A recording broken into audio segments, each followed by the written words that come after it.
حضور ایک باغ میں آئے، عذاب کے فرشتے بھی حاضر ہوئے۔ حضور آپ کہیں تو ان دو پہاڑوں کو جوڑ دیں۔ صحابہ کی بھی آرزو تھی کہ ہم ان کی چیخیں اپنے کانوں سے سنیں جنہوں نے اتنا دکھ دیا، لیکن میرے حضور فرماتے میں رحمت بن کے آیا، میں بد دعا نہیں دوں گا۔ جب سلسلہ اسرار کا بڑھا تو حضور کے لب ہلے تو لفظ یہ تھے، اے اللہ میری قوم کو ہدایت دے دے، یہ مجھے جانتی نہیں ہے، اگر جانتی ہوتی تو میرے ساتھ یہ سلوک نہ کرتی۔ مورخ اسلام حفیظ جالندھری نے اپنے پیرائے میں حضور کی اس دعا کو ذکر کیا کہ جب وہ پتھر مار رہے تھے اور آقا کریم آگے سے کیا کہہ رہے تھے، الہی کرم کر کو سارے طائف کے مکینوں پر، الہی پھول برسا ان پتھر والی زمینوں پر۔ پتھروں کے جواب میں دعائیں دینا پیغمبروں کا حوصلہ ہی ہوتا ہے۔ تکلیفیں سہی، دکھ سہے، آلام سہے، کہا میں تمہارے تک دین پہنچایا، تم سننا نہیں چاہتے تھے، تمہارے تک پہنچا۔ کبھی سین حرم میں، کبھی جبل صفا پہ، کبھی کوہ ابو قبیس پر، کبھی ذی المجاز کی منڈی میں، کبھی عکاس کے میلے میں، تمہارے تک پہنچ تک کر کے تمہیں دین دیا۔ لا اسألکم علیہ اجرا، اس پر کوئی اجر نہیں مانگتا، الا المودۃ فی القربى، ہاں میرا تم سے ایک تقاضا ہے کہ میرے قرابت داروں سے تم نے محبت کرنی، قربا سے پیار کرنا۔ اس کے کئی معنی ہیں، ایک مطلب حضور کی اطرت، کہ تم نے میری اطرت سے، میرے اہل بیت سے تم نے پیار کرنا ہے۔ اب سوال یہ ہے کہ جب تبلیغ دین کا کوئی صلہ نہیں مانگا تھا تو اہل بیت سے محبت بھی نہ مانگی جاتی؟ کہیں یہ صلے کی صورت نہ بن جائے؟ تو اس کا جواب سادہ ہے، اور وہ یہ کہ اہل بیت کی محبت اگر طلب کی گئی ہے تو یہ اہل بیت کی ضرورت نہیں ہے، یہ امت کی ضرورت ہے، چونکہ اگر وہ اہل بیت رسول سے جڑ جاتے ہیں تو ان کے ایمان کی حفاظت ہوتی ہے۔ خود فرمایا حضرت زید بن ارقم رضی اللہ تعالی عنہ کی مرویات سے، صحیح مسلم میں روایت ہے اور بھی کتب حدیث میں، آقا کریم علیہ السلام نے فرمایا انا تارک فیکم الثقلین، میں تمہارے اندر دو بھاری چیزیں چھوڑ کے جا رہا ہوں، میں تمہیں لاوارث نہیں چھوڑ کے جا رہا، دو وزنی چیزیں چھوڑ کے جا رہا ہوں، جن چیزوں کو میرے حضور بھی بھاری کہیں وہ کتنی بھاری ہوں گے، ان کو مضبوطی سے تھام لو، تم کبھی بھی گمراہ نہیں ہوگے۔ وہ دو بھاری چیزیں کون سی ہیں؟ سب سے پہلی کتاب اللہ، اللہ کی کتاب، فیہ الہدی والنور فخذوا بکتاب اللہ واستمسکوا بہ، اس میں ہدایت ہے، اس میں روشنی ہے، اس کو مضبوطی سے تھام لو، تم کبھی بھی گمراہ نہیں ہوگے۔ حضور نے ابھارا، ترغیب دلائی، کتاب اللہ کے ساتھ وابستگی کی تلقین کی، اور پھر فرمایا واہل بیتی، اور میرے اہل بیت نبوت، اور 3 مرتبہ فرمایا اذکرکم اللہ فی اہل بیتی، میں اپنے اہل بیت کے بارے تمہیں اللہ سے ڈراتا ہوں، تذکیر کرتا ہوں، تمہیں نصیحت کرتا ہوں کہ میرے اہل بیت کے معاملے میں جو ہے وہ سستی نہ کرنا۔ تو فرمایا ان 2 چیزوں کے دامن کو مضبوطی سے تھام لو، کبھی بھی گمراہ نہیں ہو۔ حضور نے ضمانت دی ہے، ایک روایت میں لن تضلوا بعدی، میرے بعد تم کبھی بھی گمراہ نہیں ہوگے۔ اب کیا قرآن کافی نہیں تھا کہ اہل بیت کے دامن کو تھامنے کی بھی تلقین کی گئی؟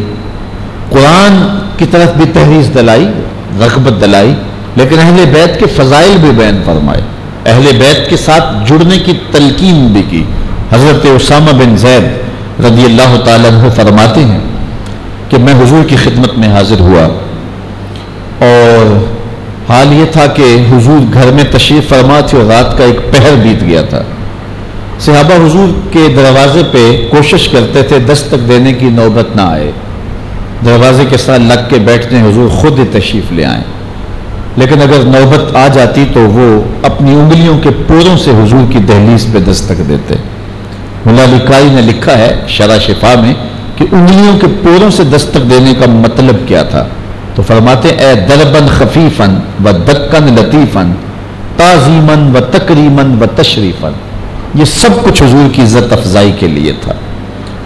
تو حضور علیہ السلام کی چوکھٹ پہ حاضر ہوا تو آقا کریم علیہ السلام تشریف فرما تھے، میں نے دستک دی تو حضور ایسے تشریف لائے کہ حضور نے چادر کی بکل کی تھی، تو میں نے اپنی حاجت کہی، حضور نے میری حاجت پوری کر دی، لیکن میں نے منظر دیکھا کہ چادر کے اندر سے جنبش ہے، جس طرح کوئی اندر ہو، تو مجھ سے رہا نہ گیا، تو میں نے پوچھ ہی لیا میں نے کہا کہ حضور چادر کے اندر کیا ہے؟ فکاشفہ، تو حضور نے چادر کو کھول ہی دیا، تو میں نے دیکھا ایک پہلو سے امام حسن لپٹے ہیں، ایک سے امام حسین لپٹے ہوئے۔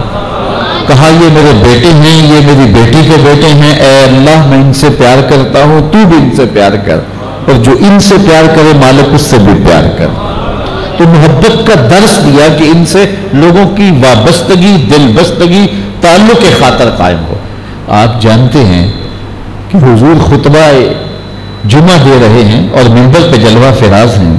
صحیح روایت ہے کہ حضرت امام حسن اور امام حسین حجرہ فاطمہ سے نکلتے ہیں، کبھی گرتے ہیں کبھی سنبھلتے ہیں، اور سرخ رنگ کے جوڑوں میں ملبوس ہیں، تو آقا کریم منبر چھوڑ کر کے ان کو اٹھانے کے لیے چل پڑتے ہیں۔ اور وہ منظر بھی زمانے نے دیکھا، حضرت عبداللہ بن شداد کہتے ہیں، اس کو سنن نسائی نے اپنی سند سے روایت کیا ہے، کہتے ہیں کہ حضور تشریف لائے، حضور کا نواسہ حضور کے ساتھ تھا، تو جماعت کھڑی ہوئی اور جب سجدے میں گئے تو فرماتے ہیں کہ اتنا طویل سجدہ ہوا کہ ہمیں ایسا لگا کہ جس طرح اللہ کا امر آ گیا ہے، یعنی حضور وصال فرما گئے یا پھر وحی کا نزول ہو رہا ہے۔ حضرت شداد کہتے ہیں کہ میں بھی نماز میں تھا اور میں نے سجدے سے سر اٹھا کر کے دیکھا تو میں نے کیا منظر دیکھا کہ حضرت امام حسین رضی اللہ تعالی عنہ حضور کی پشت پہ بیٹھے، پھر خیر سلام پھرا تو صحابہ نے عرض کی حضور ہمیں تو یہ لگا کہ اللہ کا امر آ گیا ہے، آپ وصال کر گئے ہیں، یا پھر یہ ہے کہ کوئی وحی کا نزول ہو رہا ہے۔ تو فرمایا کہ یہ میری پشت پہ بیٹھ گیا تھا اور میں اس کی دلجوئی کے لیے سجدے کو طول دیتا رہا۔ اللہ اکبر۔ حضرت نبی رحمت صلی اللہ علیہ وآلہ وسلم امام حسین یا امام حسن کے لیے سجدے کو طول دیتے ہیں، کبھی منبر چھوڑ کر کے ان کو لینے جاتے ہیں، تو یارو پھر وفا کی لاج انہوں نے بھی تو کربلا میں نبھائی ہے نا، انہوں نے بھی دین کی ڈوبتی ہوئی کشتی کو بچایا ہے اور گرتے ہوئے پرچم کو تھام کے کھڑا کیا ہے اور اپنا سب کچھ قربان کر دیا ہے اور نبی کے دین کے جھنڈے کو جھکنے نہیں دیا ہے۔ اگر انہوں نے منبر چھوڑا ہے، انہوں نے سجدے کو طول دیا ہے، تو حسین نے بھی اس کی لاج نبھائی۔ تو انہوں نے اپنے انداز، اور پھر میرے حضور علیہ الصلوۃ والسلام نے ان کے مناقب بیان کیے۔ دیکھیے کسی کے مناقب اس لیے بیان کیے جاتے ہیں کہ اس سے محبت پیدا ہو جائے۔ آپ کسی کی تعریف اسی لیے کرتے ہیں نا کہ اس کے لیے دل میں گنجائش پیدا ہو، جگہ پیدا ہو۔ کوئی سیاسی رہنما کے لیے اس کے کارکن اسی لیے بات کرتے ہیں کہ یہ ہمارے جو ہے وہ رہنما کا ووٹر بن جائے۔ مذہبی عمائدین اور روحانی زعماء کے لیے اسی لیے بات کی جاتی ہے کہ ان کے لیے محبت پیدا ہو۔ تو کسی کی تعریف کسی کے سامنے اس لیے کی جاتی ہے، مدح اس لیے کی جاتی ہے کہ اس لیے محبت کے جذبات جنم لیں۔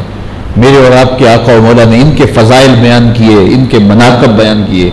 حضرت حذیفہ بن یمان رضی اللہ تعالی عنہ سے مروی ایک روایت سنیے، سنن ترمذی میں اس روایت کو بیان کیا گیا۔ فرماتے ہیں کہ میں حضور کی خدمت میں حاضر ہوا، غرض کیا تھی؟ ماں سے اجازت لی تھی کہ امی آپ مجھے اجازت دیں تو میں حضور کے پیچھے مغرب کی نماز پڑھتا ہوں اور آپ کے لیے اور اپنے لیے مغفرت کی دعا کرواؤں گا۔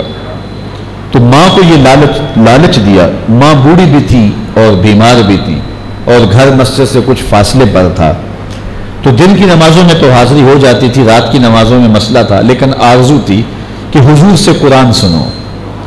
تو ماں کو یہ لالچ دیا کہ میں آپ کے لیے اور اپنے لیے حضور سے دعا کرواؤں گا۔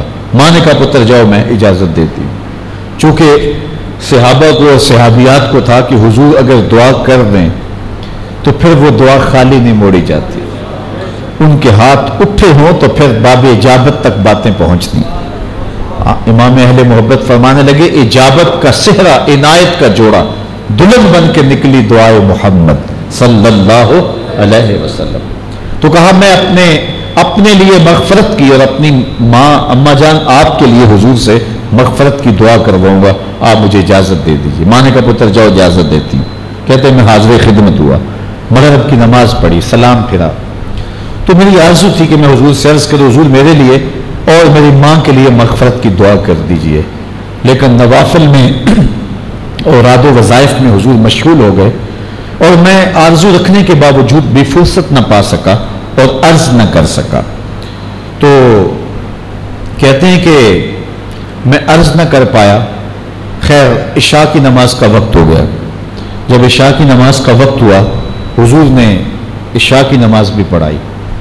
سلام پھرا تو میرے دل میں تھا کہ میں حضور سے عرض کروں کہ میرے لیے اور میری ماں کے لیے مغفرت کی دعا کر دیجئے. لیکن حضور اٹھے تو کاشانہ اقدس کی طرف چل پڑے. جن لوگوں نے مسجد نبوی کی زیارت کی ہے ان کی نگاہوں میں نقشہ آ گیا ہوگا کہ محراب نبوی سے حجرہ عائشہ کا فاصلہ کتنا ہے. حضور اٹھے اور کاشانہ انور کی طرف چل پڑے. حضرت حذیفہ نے ماں سے وعدہ کیا تھا کہ امی مجھے مغرب کی نماز کی اجازت دے دیں, میں نماز بھی پڑھوں گا, حضور سے اپنے لیے اور آپ کے لیے مغفرت کی دعا بھی کرواؤں گا. کہتے ہیں کہ مجھے فرصت نہیں مل سکی تھی. ایک نماز کی چھٹی لے کے آیا تھا, نمازیں بھی 2 ہو گئیں. اب جب حضور تشریف لے جانے لگے تو مجھے ماں کا وعدہ یاد تھا کہ ماں نے آتے ہی پوچھنا ہے, جاتے ہی پوچھنا ہے کہ حضور سے دعا کروائی تھی, تو کیا جواب دوں گا. تو میں حضور کے پیچھے چل پڑا. تھوڑی سی تیزی ہو گئی اور میرے قدموں کی آہٹ پیدا ہو گئی. تو آقا کریم نے فرمایا من ھذا, میرے پیچھے پیچھے کون آ رہا ہے. پھر خود ہی فرمایا حذیفہ تو نہیں. اب ان کا دل زور زور سے دھڑک رہا ہے کہ کوئی 2 لمحے مل جائے تو میں عرض کر دوں کہ میرے لیے اور میری ماں کے لیے مغفرت کی دعا کر دیجئے. حضور فرمایا من ھذا حذیفہ تو, میرے پیچھے پیچھے کون آ رہا ہے, حذیفہ تو نہیں. کل تو نام, میں نے کہا جی حضور میں حذیفہ ہوں.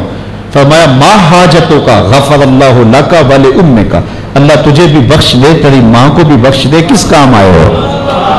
اب جو کام تھا وہ جنبش لب سے پہلے ہو گیا, یہاں تو لفظوں کا سہارا بھی نہیں لینا پڑا. اللہ اکبر. وہ اقبال بولا نا کہ اے فروغت صبح آثار و ظہور, چشم تو بی نندائے ما فی الصدور, تیری نظر تو سینوں کے چھپے راز بھی دیکھتی ہے. تو کہا ما حاجتوں کا غفر اللہ لک ولامک, اللہ تجھے بھی بخش دے, تیری ماں کی بھی مغفرت کر دے, کیا کام ہے میرے ساتھ. اب کام ہو گیا.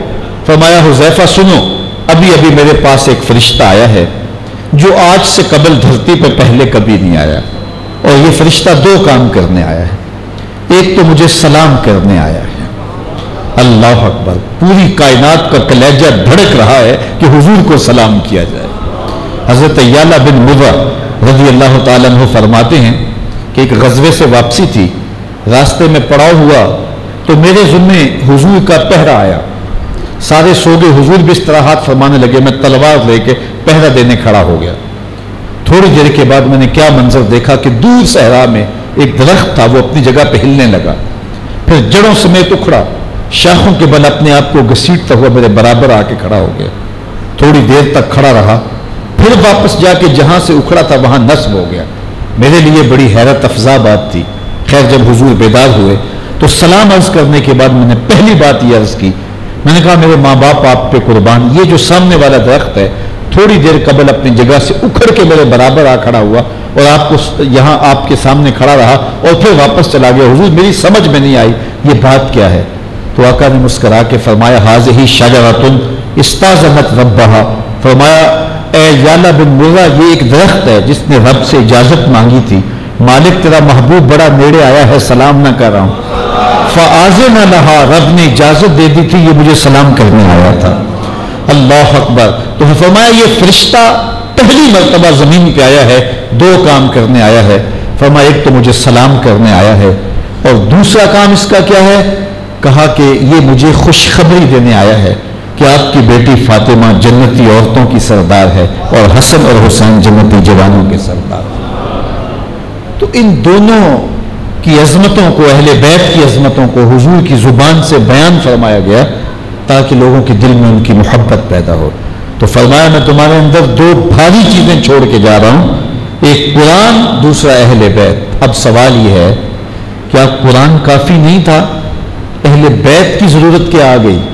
قرآن ہر درد کا مداوا ہے, ہر مرض کا علاج ہے, ہر دکھ اور ہر بیماری کے لیے شفا ہے, شافی بھی ہے, وافی بھی ہے, کافی بھی ہے, ہر درد کا درما بھی ہے, ہر مرض کا علاج بھی ہے, ہر دکھ کا چارہ بھی ہے. تو پھر قرآن کے ہوتے ہوئے کیا ضرورت تھی کہ اہل بیت کے دامن کو بھی تھاما جائے. حضرت جنید بغدادی علیہ رحمہ نے اپنے مرید کو صندوق دیا, کہا بیٹا اس کو لے جاؤ اور دریائے دجلہ میں پھینکاؤ, اور سنو اس کو کھول کر نہیں دیکھنا اس کے اندر کیا ہے.